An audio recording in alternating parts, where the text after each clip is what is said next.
Hi, so this is a very important video. Here we'll learn about the steps involved in development and execution of a program.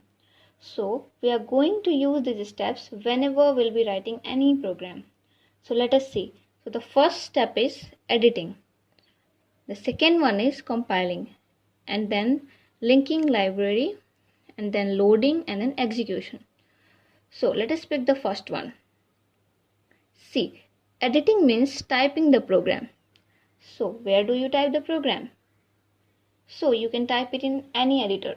But after typing, you have to compile, link, and also execute it. So we want all these things at one place. So what is that place? So softwares are available for performing all these things at one place. So, so those softwares are called as integrated development environment, that is IDEs. So development involves these things. So and integrated means all these things together at one place. So we use integrated development environment for any programming language, that is for C, C++, Java, or any programming language. So some of the IDs are Turbo C++, which we can use for C also and C++ also. Then next one is Dave C++, which can also be used for C as well as C++, and then Xcode, Code Blocks, Eclipse, Visual Studios. So this Visual Studio is from Microsoft. So you can use any of these IDs, whichever you are comfortable with. Suppose I have written a program, so editing is over. So we have finished with editing. Now next is compiling. So suppose I have written this program and named it as file first.cpp. So if I type this in IDE and edit this, then I should save it. Then if it is saved, then it is saved on the hard disk, right? So this is the source code and it's a C++ program.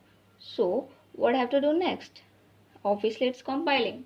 So if I call a compiler, then it will convert this code into machine codes, and let us say it is saved as first.exe file.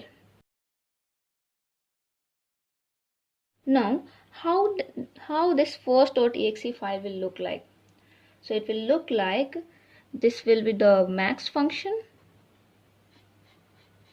That is, we are using here two functions, that is max function and main function. So for max function, there will be machine code for max function and there will be machine code for main function also. Also, this is a separate file. This first.exe is a separate file. So here, machine code file will be saved on hard disk.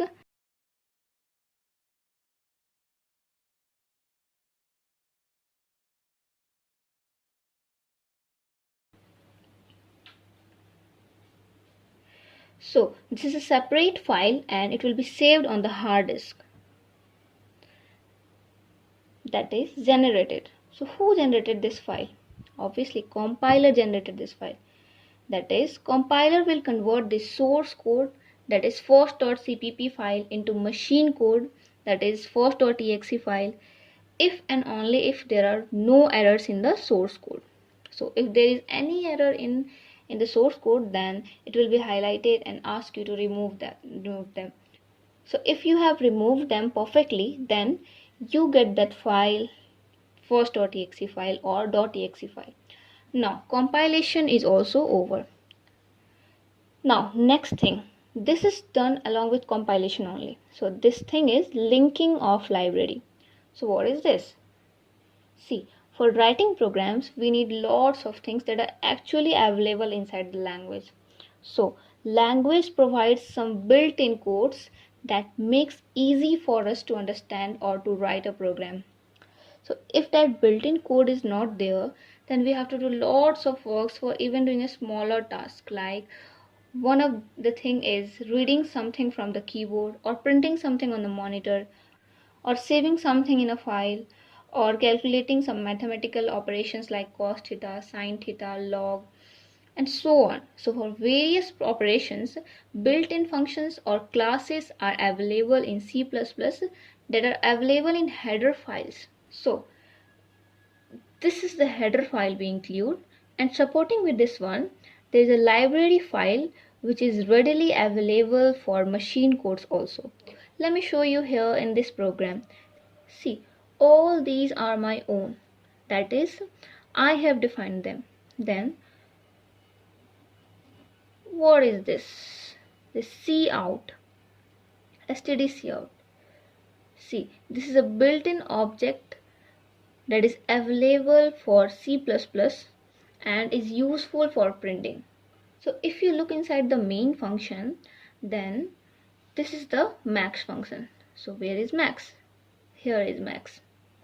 Now next one is cout. So where is cout? So here is cout. That is, I have included them in IO stream. So machine code for that for this cout should also be included, right? So yes, that will also be included in first.exe file, that is our machine code file. So this is the machine code for max function, this is the machine code for main function, then this is the machine code for cout, and this is for cin, and so on. So IO stream is a header file and that is supported by a library file. So when you are using the library, then machine code of library will also be copied in your .exe file. So that's it. So this process is called linking of library. That library is linked with your program. Linked means file is not linked, but content is linked. So this is a very important thing. Now exe file is ready.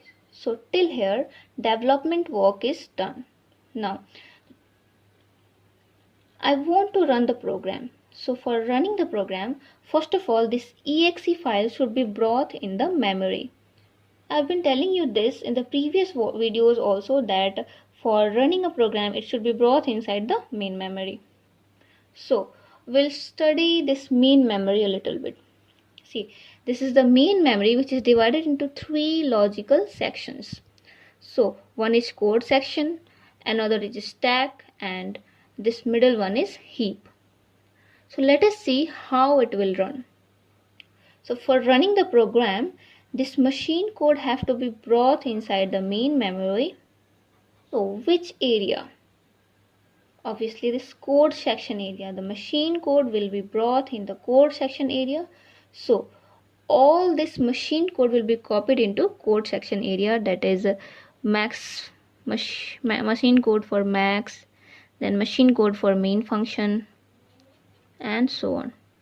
So this is called as loading, that is bringing the program from hard disk to the main memory for getting it executed by the CPU. So this process is called loading. So why loading is done? Whatever the arrangements are required that are done, so that arrangement is called reallocation. We don't have to go in details with this. See, all these things are done by operating system. That is, operating system will bring this file from hard disk drive to the main memory. Then after bringing it, it will ask the CPU to start executing the program from the first line. So here is the main function, and it will give the address of the main function, and then the CPU will start executing the program, and that's all about execution. Now little more about execution. See, once the CPU has given the address, it will start executing the program. So if you look into the program, then this is an instruction, this is also an instruction. So all these are instructions. But this A, B and C is not an instruction. It's variables. This action Y is also variables. Now for variables, there should be a different space in main memory, right? So for the variable, space is taken inside stack. So this is the A variable, and this is B, this is C, this one is X and Y. So those variables will be created in a stack during execution. So stack is useful for variable creation, and code section is useful for program itself. Heap. What is the use of heap? See, heap is used for dynamic memory allocation. In the later section, we'll discuss about these things. For now, this is sufficient to know just that there is something called stack, heap, and code section. So that's all about the steps for development and execution of a program. Now we'll start our first C++ program in the next video. Thanks for watching.